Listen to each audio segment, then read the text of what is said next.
නාවුවනේදී සිද්ධ වෙච්ච මේ භයානක අනතුරේදී ස්වාමින් වහන්සේලා මීටර් 150ක් වගේ ප්‍රපාතයකට විසි වෙලා තිබෙනවා. මැල්සිරිපුර 500 ගම පිහිටි නාවුවෙන ආරණ්‍ය සේනාසනයේ වැඩ වාසය කරන ස්වාමින් වහන්සේලා 13 නමක් ගමන්ගත් ඩක්ුවක් හදිසි අනතුරකට ලක්වීමෙන් විදෙස් භික්ෂූන් වහන්සේ ඇතුළු භික්ෂූන් වහන්සේලා 7 දෙනෙක් අපවත් වූහ. පොලිසිය පවසන්නේ ජීවිතක්ෂයට පත් වූ භික්ෂූන් අතර විදේශීය භික්ෂූන් වහන්සේ 3 දෙනෙකුද වන බවයි. ඔවුන් ඉන්දීය, රුසියානු සහ රුමේනියානු ජාතිකයින් බව අනාවරණය වෙලා තියෙනවා. පොලිසිය පැවසුවේ උන්වහන්සේලා අවුරුදු 27ත් 47ත් අතර වයස්වල පසුවන්නන් බවයි. බරපතල තුවාල ලැබූ භික්ෂුන් වහන්සේලා 6 දෙනෙකු මේ වන විට කුණෑගල ඇතුළු රෝහල් කීපයක ප්‍රතිකාර ලබන අතර ඔවුන් සියලු දෙනා මෙරට භික්ෂුන් වහන්සේලා. මෙම අපවත් වූ භික්ෂුන් වහන්සේලා අතර මෙරට භික්ෂුන් වහන්සේ සිව් දෙනෙක්ද වූහ.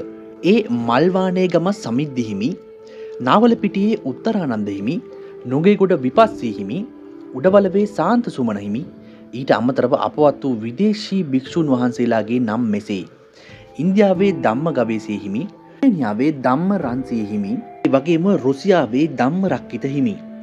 මැල්සිරිපුර නාවුන ආරණ්‍ය සේනාසනයේ භික්ෂුන් වහන්සේලා පිරිසක් පූජා භූමියේ පැවති ආගමික වතාවත් අවසන් කොට භාවනා කුටි වෙත වැඩම කරන අවස්ථාවේ 4 වනදා රාත්‍රී 9ට පමණ මෙම අනතුර සිදු වී තිබුණි.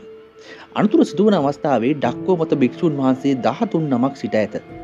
භික්ෂුන් වහන්සේලා පිරිස භාවනා කුටි පීටි කඳුමුදුනට රැගෙන ගිය ඩක්කෝෙහි ආධාරක කම්බියක් කැඩී යාමෙන් ඩක්කෝ යලි පහළට ඇදී යාම නිසා මෙම අනතුර සිදුව ඇති බවට පොලිසිය සැකපල කරනවා. මේ අතර ආරණ්‍ය සේනාසනයේ භික්ෂුවක අනතුර සිදුව තිබූ අයුරු පැහැදිලි කළේ මෙසේ: 13 නමක් ගිහිල්ලා තිනවා. ඩක්කෝද නවතින්න ඔන්න මෙන්න තියලා ඩක්කෝ පහළට ඇවිල්ලා තියෙනවා.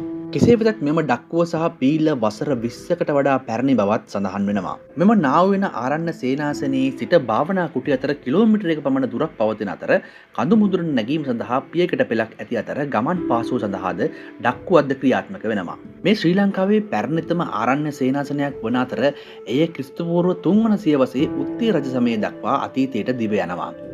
අක්කර 500කට අධික භූමි ප්‍රමාණයක පැතිරී ඇතීම සේනාසනයේ භික්ෂුන් වහන්සේ 200 දෙනෙකුට අධික පිරිසක් නේවාසිකව වාසය කරනවා. අවාසනාවන්ත අනතුරෙන් තුවාල ලැබූ සියලුම භික්ෂුන් වහන්සේලාට ඉක්මන් සුව ප්‍රාර්ථනා කරන අතර අනතුරෙන් අපවත් වූ සියලුම භික්ෂුන් වහන්සේලාට අපි නිවන් සුව ප්‍රාර්ථනා කරමු.